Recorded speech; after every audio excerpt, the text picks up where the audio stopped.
और किरण पेश करें फरहीन बिन्ते अब्दुल कादिर। अऊज़ु बिल्लाहि मिनश शैतानिर रजीम। बिस्मिल्लाहिर रहमानिर रहीम। अर्रहमान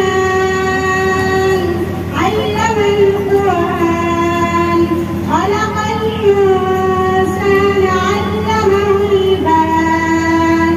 الشمس والقمر بحسبان والنجم والشجر يسجدان والسماء رفعها ووضع الميزان ألا تطغوا في الميزان وأقيموا الوزن بالقسط ولا تخسروا الميزان والأرض وضعها للأنام فيها فاكهة والنخل ذات الأكمام والحب ذو الأصف والريحان